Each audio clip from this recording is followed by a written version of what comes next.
Taiwan is experiencing some of the worst threats to its national security in 40 years. On Taiwan's National Day, we ask what it takes to build a resilient nation.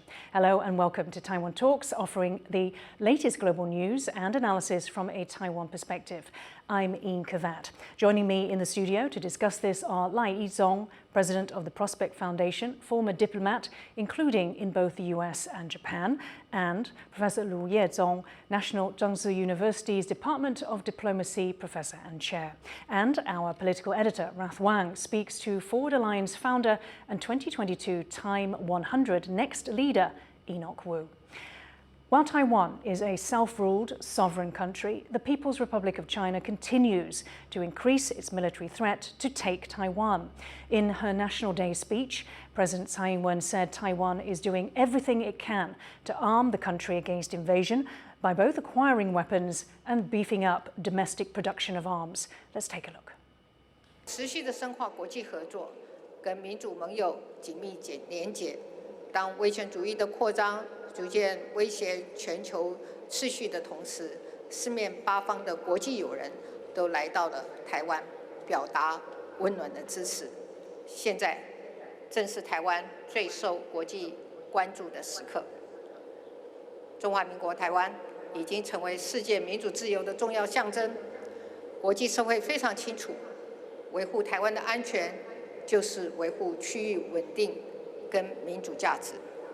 一旦台湾的民主自由被摧毁，将是世界民主阵营的重大的挫败。民主不只是对外定位台湾的国际角色，对内更是强化社会韧性的核心战略。这几年来，为了强化国防战力与韧性，我们加速推动了国防改革，国防预算也逐年增加。我们用行动告诉全世界，台湾会挑起自我防卫的责任，我们不会坐等命运被决定，我们也会和盟友共同维护区域的安全及稳定。我们加速量产各式精准飞弹，以及海军、海巡的高效能舰艇。此外，我们也积极地筹获各类小型、高机动性的精准打击武器，来建构完整的不对称战力，确保台湾足以应对外在的军事威胁。这几年，国机国造、国建国造都有具体的成果，潜舰国造也如期的推动当中。2周前，台湾第一艘自主研发建造万吨级的玉山军舰正式交舰，还有刚刚大家看到带头冲场的友鹰号新式高教机，都是我们努力的成果。谢谢全体的国军弟兄姐妹，跟我一起克服万难，交出了这张得之不易的国防自主成绩单。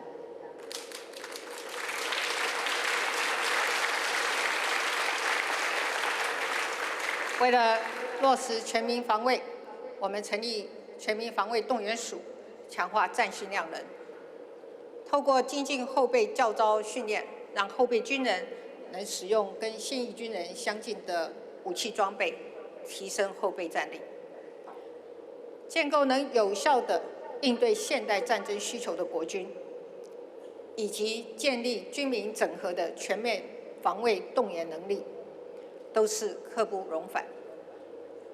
我们必须确保，无论是平时救灾，或者是战时动员，各项韧性的准备、各项物资和人员，都能够准确、及时到位。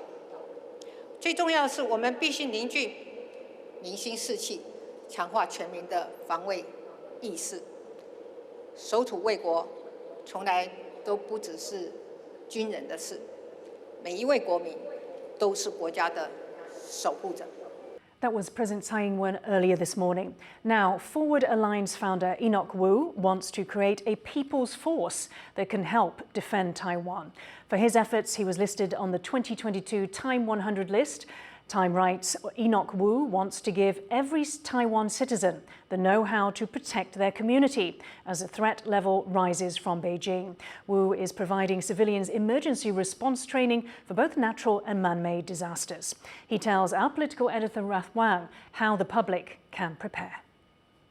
Enoch, in light of this year's National Day theme, Defending Our Land Together, can you explain what you think the Taiwanese public should be aware of and prepare for in collectively defending the country to help it deter from a Chinese invasion or other disasters?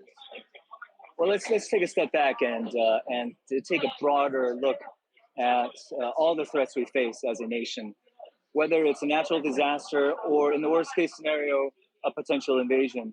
We need communities and cities. We need citizens to be prepared for emergency response. We need citizens to be trained and to be ready in case of a crisis. And that's the work that we're doing here at Forward Alliance. How can Taiwanese civil society contribute or have a better awareness of Taiwan's preparedness in the case of conflict or an unexpected disaster, as you mentioned? Yeah. Resilience takes practice. Okay. Resilience has been a trendy word lately, but it takes hard work. It takes communication. It requires creativity and problem solving. It requires teamwork. And I think citizens in Taiwan, we all want to help when our communities are in need. And the way we can best help is through actual training, is through practices during peacetime.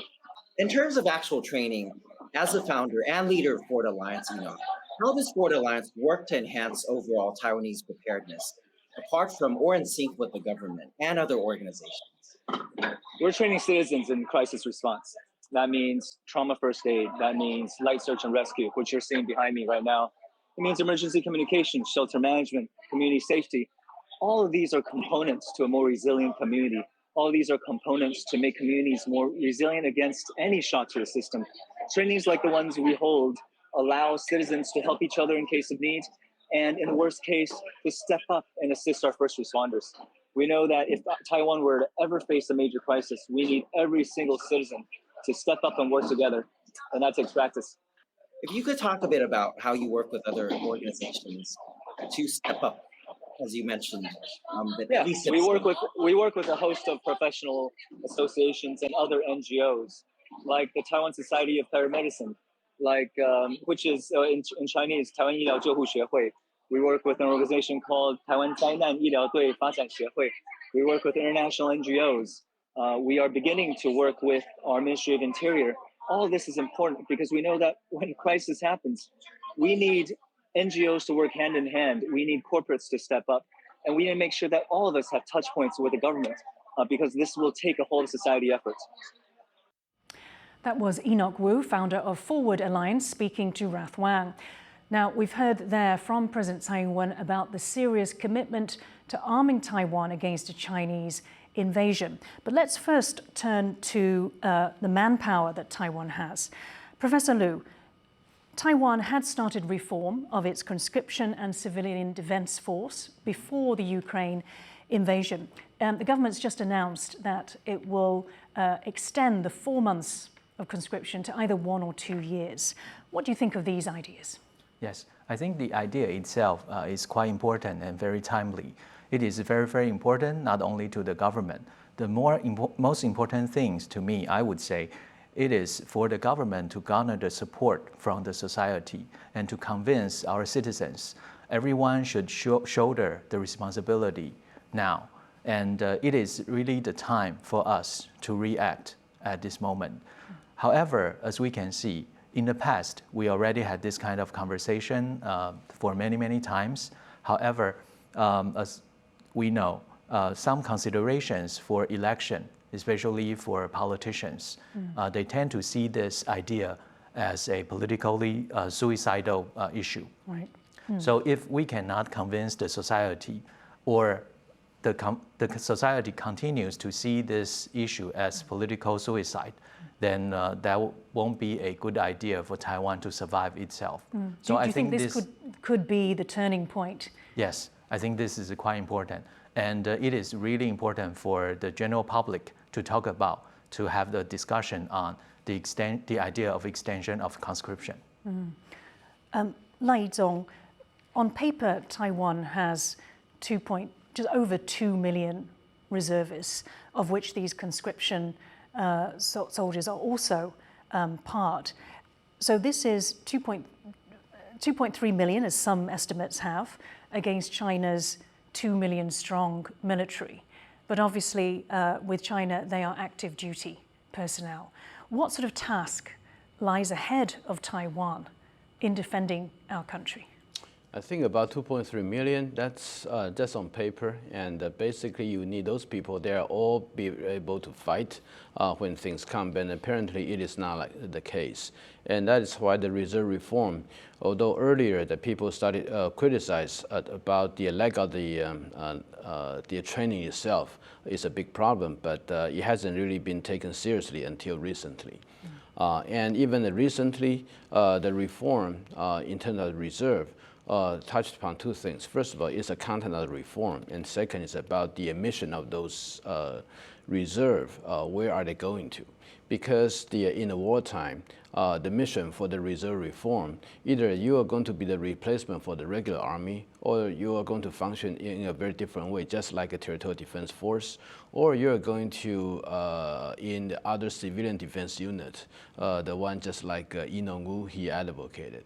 Those are very different tasks and require very different skill sets. So for a territorial army, so the issue here is that in terms of our reserve reform, especially the recent intensified training itself, seems to place them as a replacement for the regular army.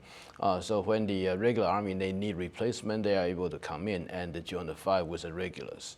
But in terms of conscription reform, which will extend 4 months all the way to a year, I do not think that it will extend all the way to 2 years, because that requires the whole different regulations.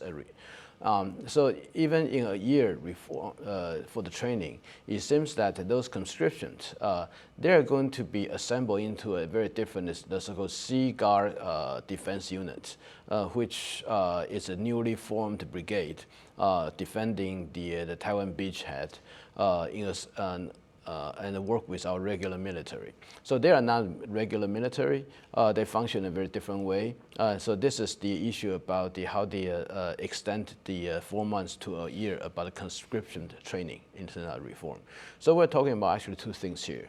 The reserve training, the reform, which want to intensify the content and simulate the real combat. They are taking 19% of the volunteer forces just retired, and 10% of the stronger conscription forces, and assemble them together and try to place them as a replacement.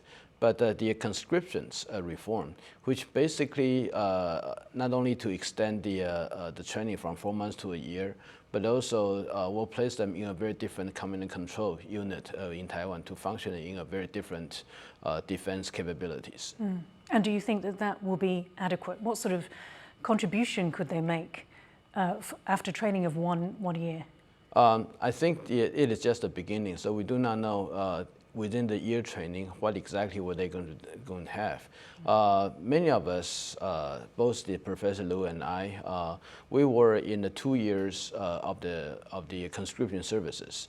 But in those 2 years, basically you are going to receive about 3 months of the boot camp training, and 1 month or even 2 months of the transitional training that is transferred from the boot camp as the really novice soldier to a specialized unit in which you need to have a very different skill set.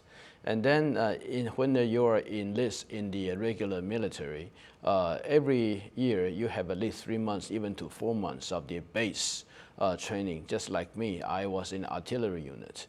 So that the 3 months or 4 months every year, my unit will went to specialized locations for the artillery, like 155 cannon or a 105 cannon or other fire drills, whatever. So if you add up those together, it's approximately about the 7 or 8 months. Then what about the rest of the 4 months? What exactly were they going to be? So that's everybody's guess. And then this when we are extending this 4 months to a year training, the 4 months, where would they be? Probably they will be in a Sea Guard defense unit, and that probably would need a very different the content in terms of how they're going to defend that area. For that, I do not know, but I think it is not just about the training, but also how to gel with your fellow comrades, so that you can function as whole, not just 10 individual persons trying to find their way to sit together. I want to bring in Professor Lu again. Enoch Wu there mentioned resilience, and is fighting a war not just about, military power? Yes. Is it about a country's resilience? Yes, I think this is quite important, especially when Mr. Wu mentioned about in the future, these trained people can help during disaster relief. So I think this is quite important because for Taiwan, we are not only facing the military threat across the Taiwan Strait, but also we are facing the threat from the nature. For example, typhoon, earthquakes, all those kind of things. So I think at this moment, this is very helpful for the general public and especially for our civil society to acknowledge the importance of this kind of training and cooperation in the community level. So I think we should have a more like a cross-partisan support for this kind of ideas in the future. But we all know that when it comes to domestic politics, everything sometimes gets very, very nasty. Yeah. Dr. Lai, many people look to Ukraine and ask the question, will Taiwanese defend their country as much as Ukrainians have? Do you think Taiwans can be as resilient as Ukraine? I think first of all about the will, definitely the Taiwanese has a will, because according to all this opinion poll, that demonstrate that close to basically the minimum 70, some of them even 80% of the people, when they talk about when China attacked Taiwan, are willing to take arms to defend Taiwan. So those are the number that say they are going to be there to defend Taiwan. So the will is there.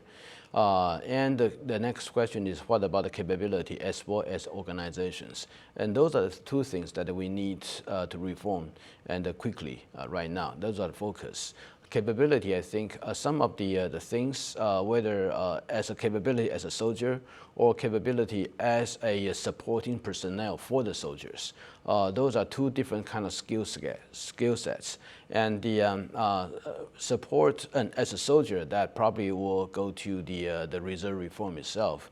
The military will be responsible for enable those people have the capabilities. And as for the supporting personnel for the military, that really means that in which area you're going to function, whether you can be the medic, you could be the infrastructure repairman. Those are very different things. And so the issue is that how to identify those and get them in a systematic way to have a train and also have a marker about what exactly certificate you can have for those skills that you got trained. Because it is important that during the wartime, you never know that the person that is surrounding you, what kind of skill they have. And sometimes if we are able to codify them and quantify them according to their different skill set, then probably we'll be able to know that this person can contribute to what. Then that will be easier for the response. And all those together will combine to form a level of the resilience. That's exactly what we're talking about. Resilience sometimes it is not just about the skill, but also the organization as well as how you are able to know the kind of talents that needed to be in the place where you need to be. How to get that, that's of course is a very different organization skill and training. And obviously it's a very strong role for government in that overall organization. So moving from manpower, Dr. Lai, to weapons, the US is obviously our main supplier of arms, but Taiwan also produces its own domestically made weapons. Can we talk about some of those weapons, maybe starting with the precision missiles that Tsai Ing-wen mentioned, and what these are capable of doing? I think there's a long history about Taiwan trying to domestic made its own weaponry because unlike many other countries, we have only very limited sources about the arms purchase, mostly from the United States, and even some of them we try to diversify to other sources, just like in the Dutch, Netherlands, or in France, and both of them result to either the major scandals or the major diplomatic consequence from the China. And so that there's a recognition in Taiwan that we need to be able to make some of the weapons ourselves because not every country is willing to sell weapons to Taiwan. And in a due course, we were able to domestically make missiles, some the jets, and also the ships. For example, that during the 90s, we started to formulate a new fleet of the destroyers, which are licensely built from the United States to Taiwan. So we're able to make those. And the IDF is also domestically produced fighter jets, which based on that, we're able to modify and upgrade to the newly today just demonstrated about the Brave Eagle, the training and the fighter jets. And also the President Tsai also mentioned about some of the ships like the newly developed Tuojiang corvette or even some bigger Taiwanese destroyers. Those are the things that we need in defending Taiwan. So we do have a fleet of a series of the different type of the weaponry that we produce. But of course, in addition to those, the missiles are definitely something that people look at. So what sort of range do the missiles have, and what sort of role do the corvettes play for people who don't know that much about? Yeah, the corvettes basically they are function as a near sea defense. They are huge. Right now, the biggest tonnage that we domestically produce is the Yushan destroyers, which all the way can be all the way to about 10,000 tons. But that's the biggest tonnage that military ship that we ever produced. The Tuojiang is more or less within the 2,000 tons tonnage era, then which means that they probably won't be able to sell to the high sea, but they are adequate in defend the area near Taiwan. And that's basically what we need right now. As for the missiles range, mostly our missiles is in the range of the 200 kilometers to and most, some of them to 400 kilometers. But we also have the extended range modification of some of the earlier missiles, so that can hit all the way to probably 1,000 kilometers. But the issue is not just about the range that you can reach, but also about the precision that you can actually target it. And over the horizons targeting package, there's something we still work on, because over the horizon, you just cannot rely on the early built radar. You need to have a satellite to help you. And for that, our satellite hasn't been able to really achieve the kind of military requirement there. And we need cooperation from other countries. Okay. Professor Lu, there are some analysts who fear that Russia's nuclear threats and deterrence against the US and NATO could encourage China to do the same thing in perhaps a Taiwan contingency. Do you think that do you think China would make threats like this against Taiwan? Yeah, I think the threat would always be there. The key question here is how confident China would be if it is going to resort to this kind of means to destroy or attack Taiwan. I think it's highly dependent on how the United States is going to respond, because we all know that the United States right now still enjoys a lot of advantages in tactic nuclear weapons, which means maybe we do not need long-range intercontinental missiles to destroy China's attack. So it is quite important for the United States to demonstrate its willingness and also capabilities to deter China on this issue. So in the meantime, as we can see from the Korean Peninsula issues nowadays, when North Korea began again to launch the missiles across Japan in the past few days, we know that the United States, along with South Korea and also Japan, they reacted together, trying to let North Korea understand how serious this can be. So I think this is quite important. And if we can have the United States and our neighboring countries to understand how serious if China wages nuclear attack on Taiwan, then maybe we should have this certain kind of coordination among nations. Dr. Lai, do you agree? How do you think the US would respond if there were nuclear threats from China? Well, I think all eyes are on how the U.S. respond to the Putin should the Putin really launch nuclear weapons against the Ukraine. And if the United States, although it said it will wipe out all the Russian forces within Ukraine, but we are talking about nuclear power against a non-nuclear power using nuclear weapons. That basically upset all the international recognition and rules. And you have to have a stronger response. It's not just about wiping out the invasion forces. It will have to be something else. If the United States hasn't really responded strongly for the sake of fear of the nuclear war, and there's a genuine concern that China probably will copy this playbook. And by believing that by nuclear attack Taiwan, should Taiwan at that time feel a very good resistance, and they can dare United States to respond. So that I think not just about Taiwan, but also other countries, including Japan and others. Those are non-nuclear states, they also watch very carefully and would like to urge that the United States need to extend its nuclear umbrella. We already know that the United States extended its nuclear umbrella to both Japan and Korea, its allies. But how about the partner but not allies, or even the non-partner, non-ally, but could be called a major non-NATO ally like Taiwan? That's a thing that everyone's watching.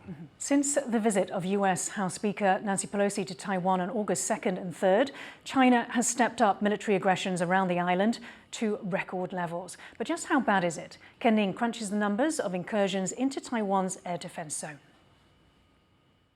China is creating a new normal. This time last year, China flew around 150 warplanes into Taiwan's air defense zone, or ADIZ.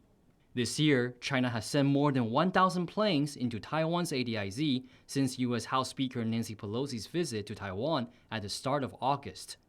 And this doesn't even include the hundreds of Chinese naval ships.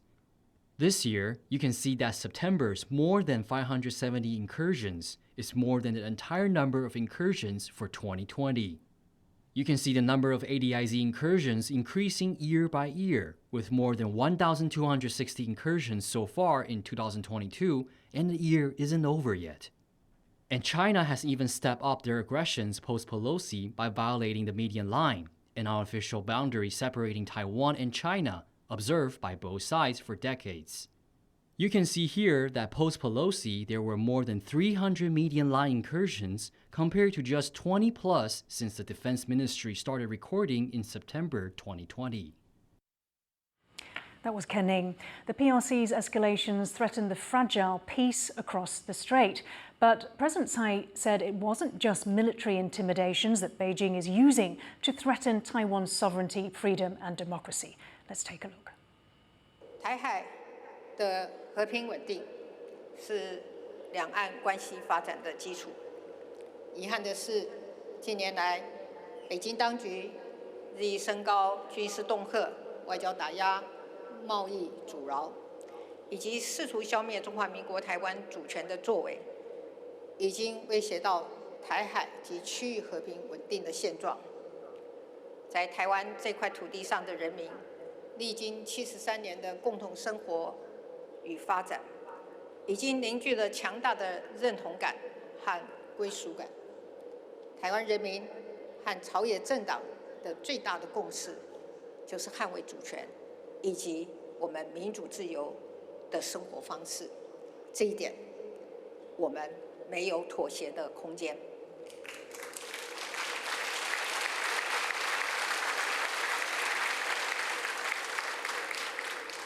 两岸立场的分歧，不仅是历史的因素，更在于民主发展上的背道而驰。北京当局不要因为台湾活跃的民主体制而有所误判，误认台湾人民对民主自由的坚持是可以妥协的，进而试图利用政党之间的激烈竞争来分化台湾社会。这样的思维和做法无助于两岸关系，只会让两岸更行更远。我要呼吁北京当局，兵戎相见绝对不是两岸的选项，唯有尊重台湾人民对主权和民主自由的坚持，才是重启两岸良性互动的根本。我们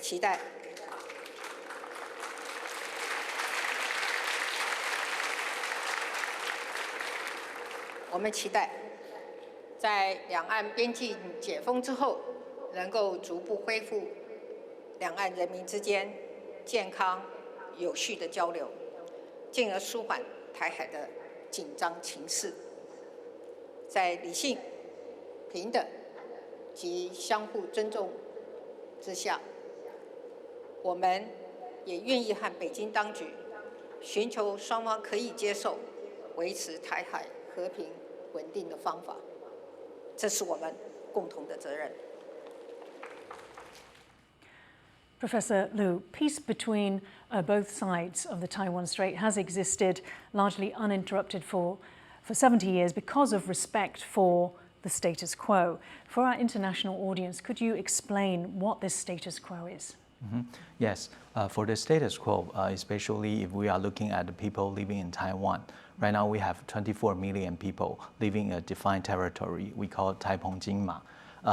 Under the national name of Republic of China, Taiwan, we have a central government. The central government actually enjoys the monopoly of the use of force and also enjoys the abilities to conduct foreign relations with other countries. So I think these are the basic facts. And also for the people living on this island, we have our own passport, we are using our own currency. So basically, if someone is saying Beijing has certain kind of jurisdiction over Taiwan, I think most people living in Taiwan would say, no, that is not the truth. So the status quo is essentially that Taiwan is a sovereign nation. Yeah. Yes.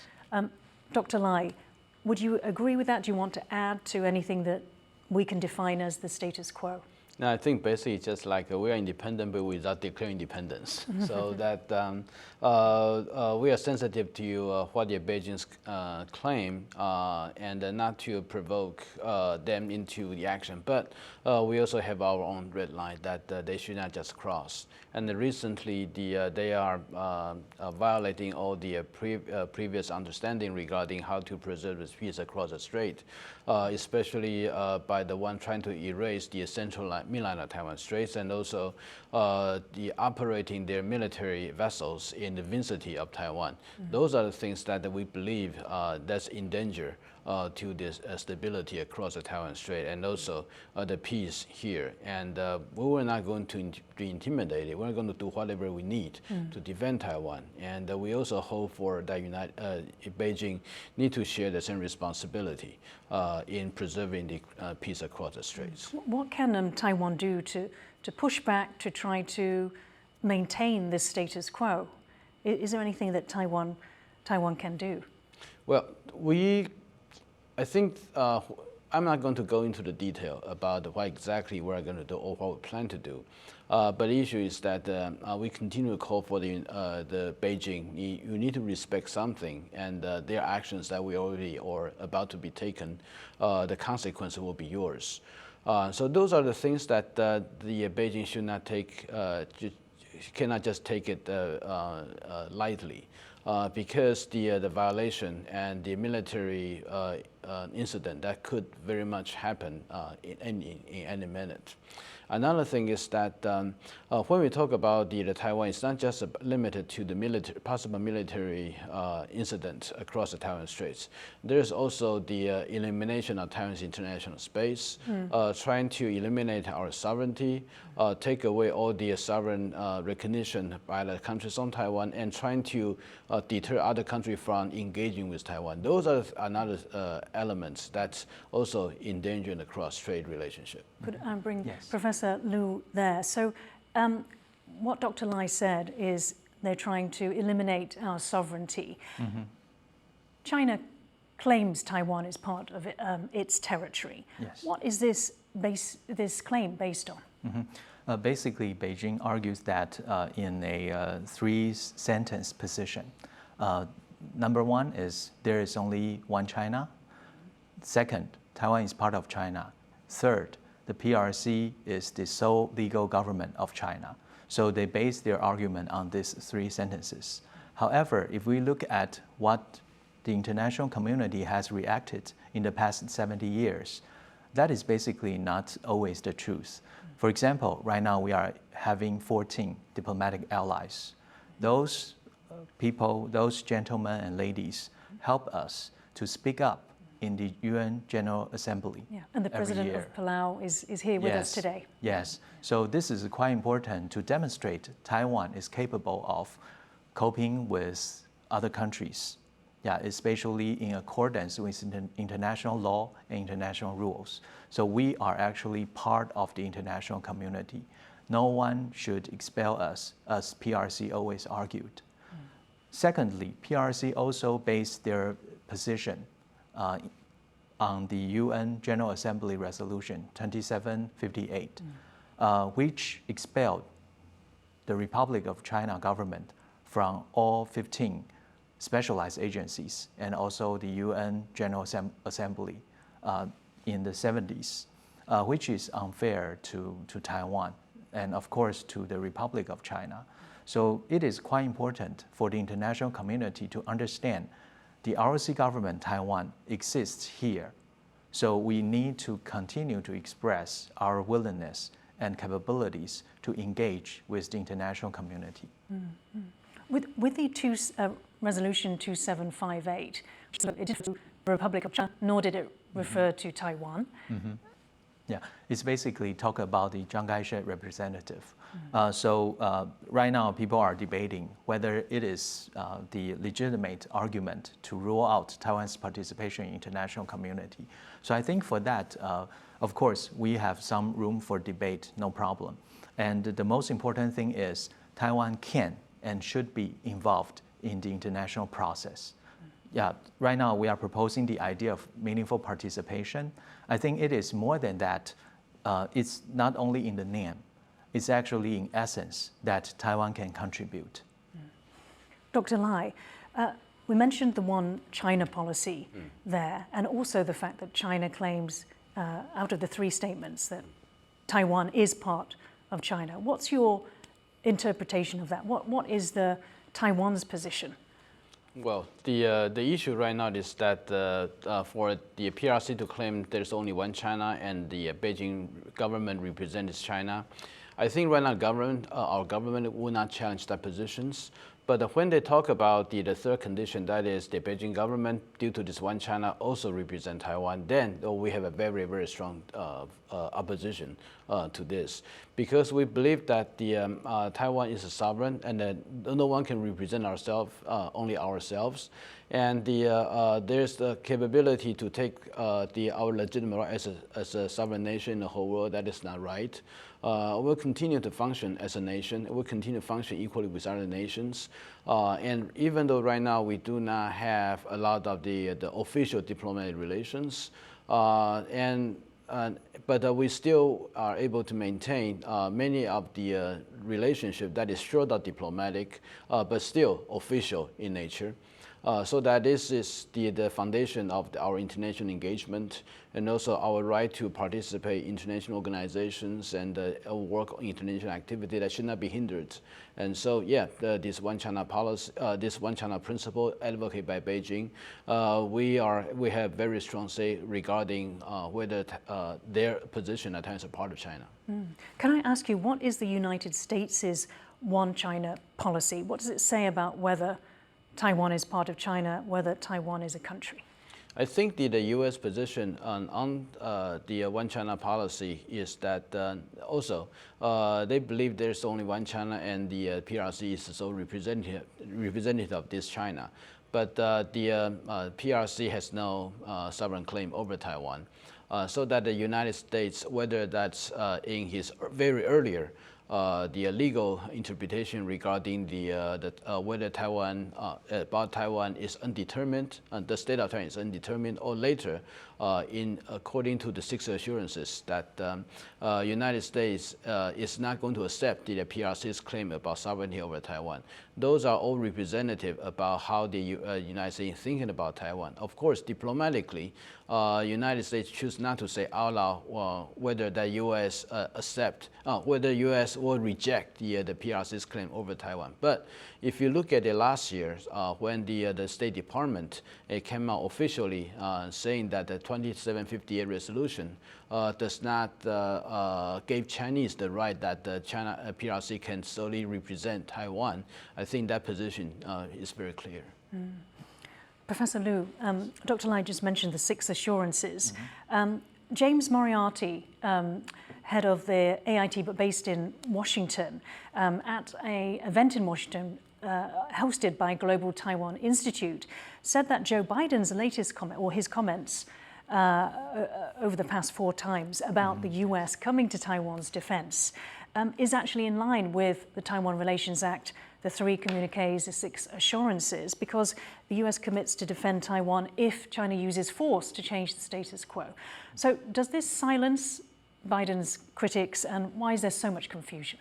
Yeah, I think in the past few months, President Biden talked about this kind of issues for at least 4 times on different occasions. So it makes people wonder whether the United States, especially the administration, is changing its policy toward Taiwan. According to Mr. Moriarty, he thinks actually Biden's comments still in line with U.S. One China policy, based on the 3 communiques, TRA, and 6 assurances. I think a couple of things are worth noting. First of all, with regard to Taiwan's status, the United States acknowledges PRC's position, etc. However, the United States also mentioned in the 6 assurances, as Dr. Lai just mentioned, the United States has not altered its position about the sovereignty of Taiwan. So this is quite important. Politically, the United States says that, okay, I'm not taking sides with PRC. Secondly, on security issues, according to TRA, as we can see, it said specifically that all kinds of efforts, including boycotts or embargoes, can be seen as a threat of the peace and stability in the Western Pacific, and also of grave interest of the United States. So for that, I think the U.S. has its abiding interest across the Taiwan Strait. So what is more important for the years to come? I think if we are struggling over the term strategic ambiguity or strategic clarity, for the Biden administration, I think what is more important is the United States still tries to maintain its strategic flexibility. Trying to see what China would do and trying to make deterrence work over time. However, we all know that with the growing capabilities, especially military capabilities in China, the task is getting more and more difficult. So I think it is really time for Taiwan, along with the United States and many others, to say no and push back to PRC's overblown threat to Taiwan.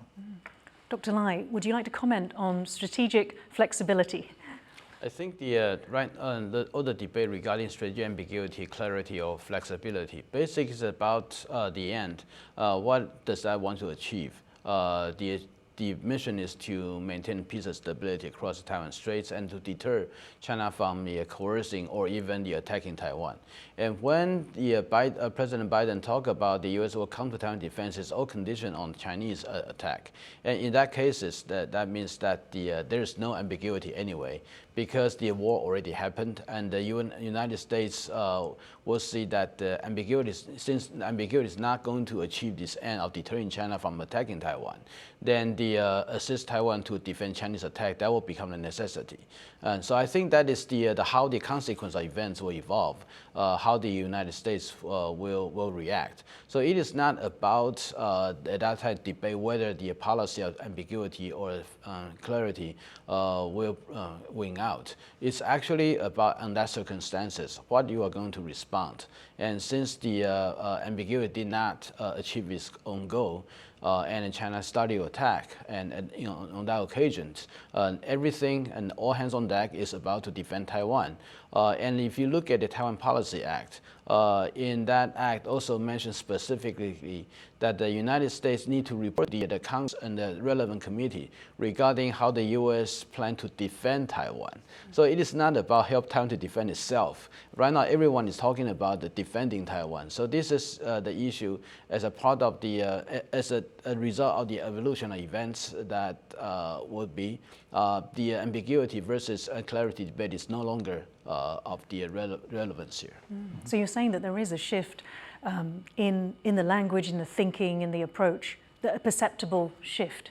No, I'm not talking about a shift, but I'm just saying that and should that situation happen, then we are not going to talk about the whole level of the discussion would not be, it's not about the ambiguity versus clarity. It's about defending Taiwan. So that will be the issue at hand to deal with.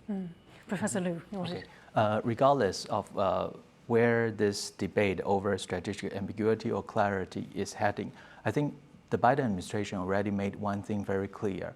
It says the United States is opposed to unilateral change across the Taiwan Strait. So I think they made it very clear and loud. So I do hope that Beijing, if thinking about this kind of things, should be warned ahead. Thank you. Now, when it comes to the global economy, President Tsai Ing-wen said Taiwan was key to the restructuring of global supply chains. She also said the country's leading-edge chip industry would maintain its advantage. Let's take a look. 我要特别向国人及国际社会强调，半导体制造聚集在台湾，不会是风险，而是全球半导体布局的关键之要。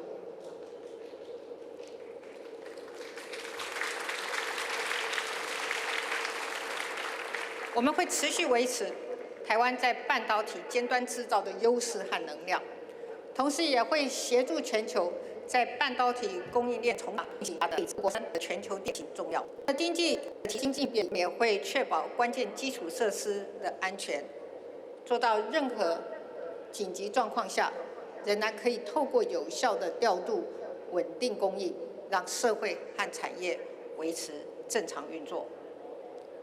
为了要进一步和国际接轨，我们也要全方位的推进跟新南向、印太甚至中东欧等国家的合作交流，透过前端技术合作、相互投资以及金融支持等方法，建立更具韧性的全球供应链和通路体系。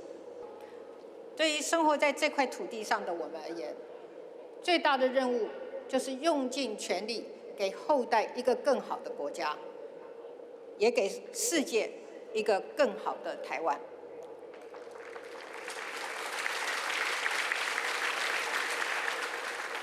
台湾的经济更发展，全球供应链就更完整而坚韧；台湾的安全更巩固，区域和全球就能够和平繁荣。台湾民主更深化，世界自由民主的阵营就更稳固。这是我们过去多年以来从黑暗的坑洞中掘光而行，终于走出来一条道路。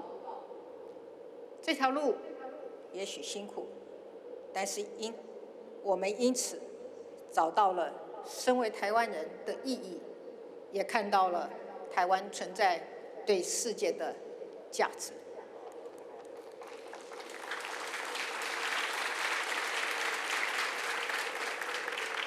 现在的台湾很民主、很自由，经济繁荣，文化多元，不但受到世界的瞩目，人民也凝聚出守卫家园的坚强意志。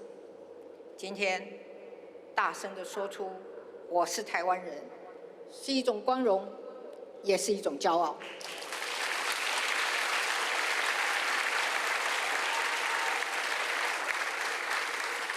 各位国人同胞，我们是彼此的手足，让我们勇敢坚定、自信地站在世界的舞台上，让台湾成为世界的台湾，更要给世界一个更好的台湾。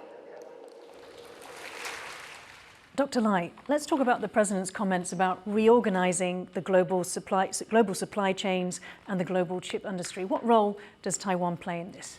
I think the President Tsai in her statement has a very important message, because recently, when Taiwan was recognized as one of probably the most important chip supply for the whole world, because of the Chinese threat against Taiwan, some people started to argue that the Taiwan become the global liabilities, and because of the Taiwan in such an important position and being could be attacked by China, so the global chip supply could be in danger, and thus they started to argue that not only Taiwan need to shift its supply chain outside, but also they argue that Taiwan is Taiwan's responsibility to invest in other countries in order to reduce the global supply chain liability or the crisis. And to us, that is a very, very ridiculous statement. Because first, we never asked for that, and second, it is Chinese threat against Taiwan, not Taiwan threatening anyone. And third, when we talk about the global supply chain crisis, how about the South Korea? They're also under the North Korea and even crazier leader like Kim Jong-un threat. And why not talk about the South Korea's liability, but instead you talk about Taiwan's liability? So I think the Odo statement, it is important to realize that the issue is about to help Taiwan and how Taiwan has been valuable to the whole world, and recognize that. And if you recognize the important role Taiwan plays to the whole world, then what we need to do is to safeguard these places, rather than trying to ask this place to dissemble its valuable contribution to the whole world to other places. That is not a way to safeguard Taiwan. That is not the way to safeguard this the supply chain. And there are a lot of reasons why the supply chain and why Taiwan could occupy such important places. And those comments just seem to forget about those. So I think when the President Tsai talked about this, especially in this part, she was responding to those criticisms that do not take Taiwan as a liability, because we are not. And Chinese is a threat, and help us to defend Chinese aggression. And that is not just about us, but also the global responsibility. So that's what he exactly is calling for. Professor Lu, on the same topic there, Taiwan's role in the global chip industry obviously is integral.